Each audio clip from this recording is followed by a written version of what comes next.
चलिए और पूछिए। भारत सरकार द्वारा मलेरिया उन्मूलन करने का लक्ष्य कब तक रखा मलेरिया उन्मूलन करने का लक्ष्य कब तक रखा गया है? कब तक रखा गया है? 2030। 2030 तक मलेरिया उन्मूलन करने का लक्ष्य रखा गया है 2030 तक। चलिए आगे। सभी गांव में ऑप्टिकल फाइबर लगाने का लक्ष्य कब तक रखा सभी गया? गांव में ऑप्टिकल फाइबर लगाने का लक्ष्य कब तक रखा गया है? 2025 तक। ऑप्टिकल फाइबर होता है जैसे आपके यहाँ नेट की सुविधा लगता है ना, वाईफाई की सुविधा। तो पहले सबसे पहले केरल जो है वह शुरुआत किया अपने हर जिला में, हर गांव तक केरल ने बिछा दिया है तार।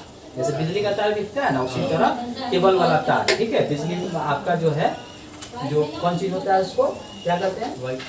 वाईफाई की सुविधा। ठीक है, तो आप जो है आराम से घर पे बैठ के वाईफाई की सुविधा जो है नेट चलाइए तो तीव्र गति से आपका नेट पहुंच जाएगा, उसमें दिक्कत नहीं होगा। ठीक है, तो ये जो सुविधा भारत सरकार के द्वारा जो है कब तक लगाने की बात किया जा रहा है? 2025 तक। बिहार में शुरू हो गया है, पटना जंक्शन पे आपको मिलेगा, मुजफ्फरपुर भी जंक्शन पे लगाया गया है, तो बिहार में भी तेजी से शुरू हो गया है। हाँ चलिए आगे आगे। भारतीय अर्थव्यवस्था को $5 ट्रिलियन करने का लक्ष्य कब तक रखा गया? देखो, भारतीय अर्थव्यवस्था को 5 ट्रिलियन करने का लक्ष्य जो है 2024-25 तक रखा गया है। 5 ट्रिलियन करने का लक्ष्य। ठीक है, $5 ट्रिलियन। हाँ, $5 ट्रिलियन करने का अर्थ है जो अर्थव्यवस्था जो होगा, सबसे बड़ी अर्थव्यवस्था इसकी है यूएसए की, अमेरिका की, दूसरी जो है चीन की, और हमारी जो अर्थव्यवस्था है बहुत कमजोर है। ठीक है, तो हमारा ये इच्छा है हमारे देश के प्रधानमंत्री की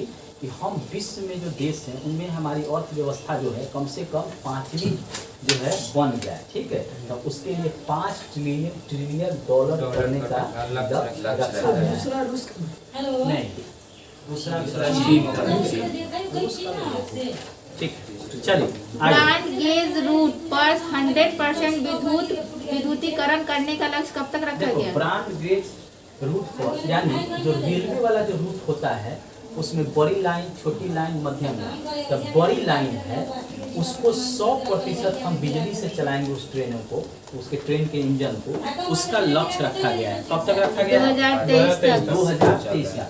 पहले जो था ये 2025 तक था, लेकिन अब घटा के मोदी जी इसको 2023 तक रख दिए हैं।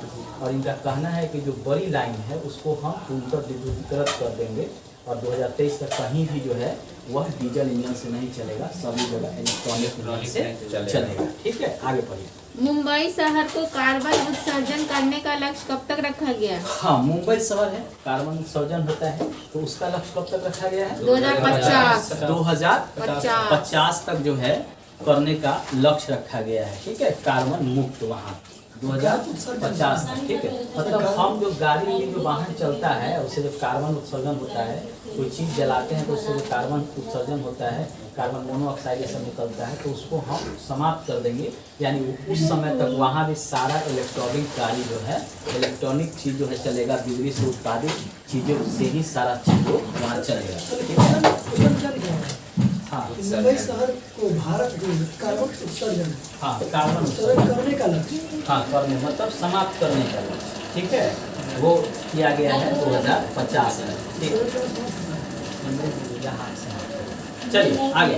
भारत सरकार के द्वारा कृषि और संबद्ध क्षेत्र में वृद्धि 2022-23 में कितना बताया गया है, जबकि 21-22 में वृद्धि 3% रहा है? हाँ, देखो, कृषि क्षेत्र में जो ग्रोथ रेट है हमारा वह रहा है 3.5%। ठीक है, पहले जो था 3% था। कब?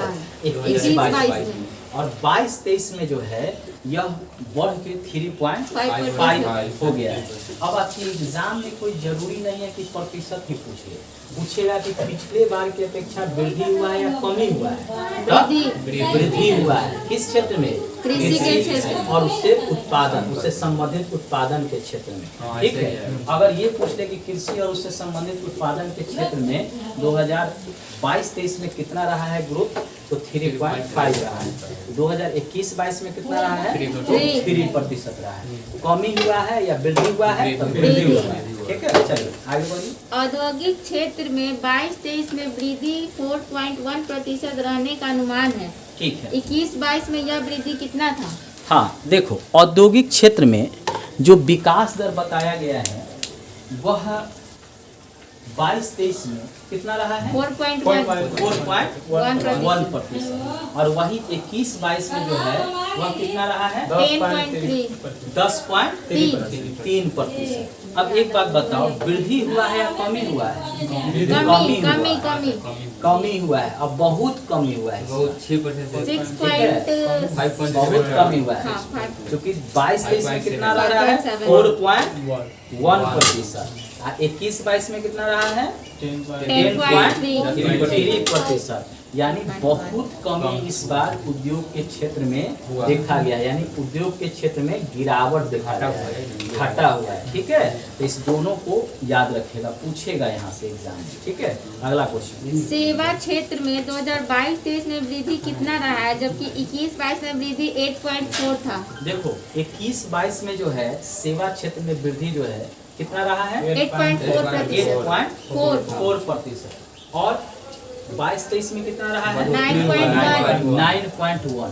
तब सेवा क्षेत्र में वृद्धि हुआ है या कमी हुआ है? वृद्धि हुआ है। सेवा क्षेत्र में वृद्धि हुआ है, कृषि क्षेत्र में वृद्धि हुआ है, उद्योग क्षेत्र में कमी हुआ है, गिरावट देखने को मिला। ठीक है, चलिए अगला क्वेश्चन। भारत दूध उत्पादन में कौन सा स्थान पर है? भारत दूध उत्पादन में पहले स्थान पर। आप पूछे स्टेट में कौन सा राज्य है जो पहले स्थान में है, तो उत्तर प्रदेश।